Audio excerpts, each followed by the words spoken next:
ابو سعید خدری رضی اللہ تعالیٰ عنہ کی روایت ہے، صحیح البخاری اور صحیح مسلم اور دوسری کتب میں، فرماتے ایک دن رسول اللہ صلی اللہ علیہ وسلم نے خطبہ دیا اور اس خطبے میں کہا ان اللہ خیر عبدا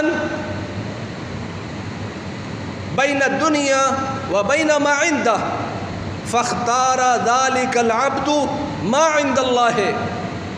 پیارے پیغمبر نے ایک دن خطبہ دیا اور خطبے میں کہا اللہ تعالیٰ نے ایک بندے کو اختیار دیا ہے دنیا میں رہنا ہے یا جو کچھ اللہ کے پاس ہے وہ لینا ہے، تو اس بندے نے وہ چیز اختیار کی ہے جو اللہ کے پاس ہے۔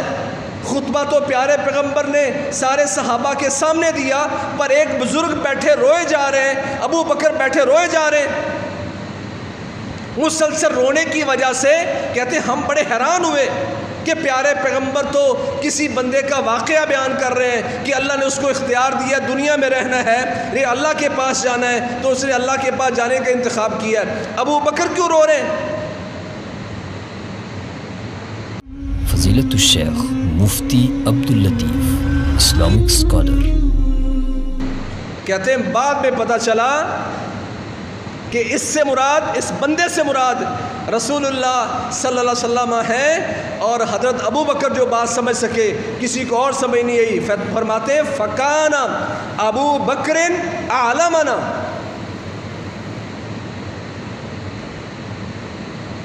کہ ابو بکر رضی اللہ تعالیٰ عنہ ہم میں سب سے بڑا علم رکھنے والے تھے، گہرائی کی سوچ رکھنے والے، پختہ علم والے ابو بکر تھے۔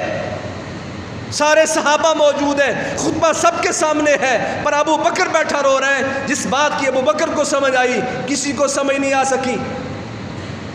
فکان ابو بکر اعلمنا، صحابہ کا اعتراف ہے کہ ابو بکر رضی اللہ تعالیٰ عنہ ہم میں سب سے بڑے عالم تھے۔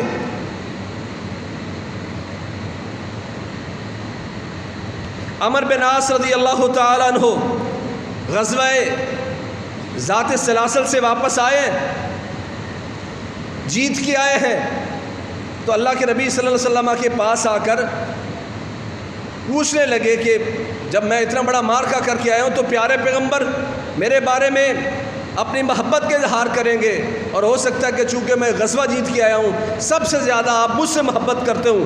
پوچھنے لگے ای الناس احب الیک، پیارے پیغمبر بتائیں لوگوں میں سب سے زیادہ آپ کو محبوب کون ہے؟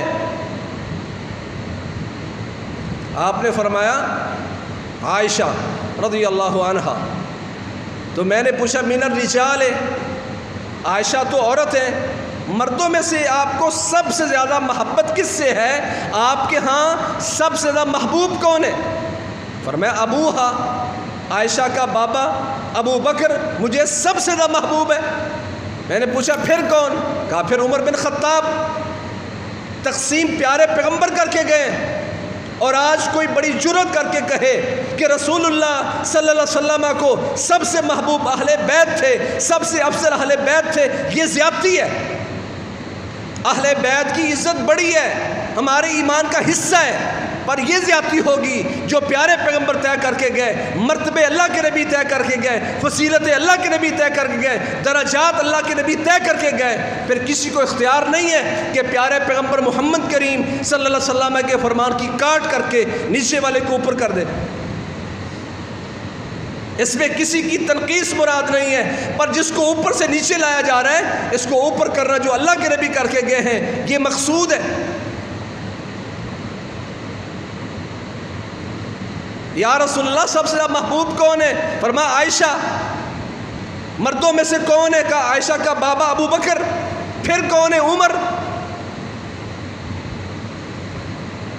یہ اللہ کے نبی کی تقسیم ہے، اور بندوں میں سے کہ کسی کو اختیار نہیں ہے کہ اس تقسیم پر ڈاکہ ڈالے۔ حضرت عمر بن خطاب رضی اللہ تعالیٰ عنہ کا فرمان بھی صحیح بخاری، سنن ابی داؤد اور دوسری کتب میں موجود ہے۔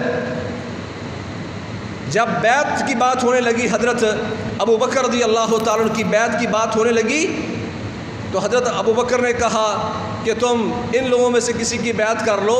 تب حضرت عمر نے انصار کی موجودگی میں، بڑے بڑے اکابر مہاجرین کی موجودگی میں کہا نہیں اے ابو بکر بل نبایعک انت، ہم تو آپ کی بیعت کریں گے۔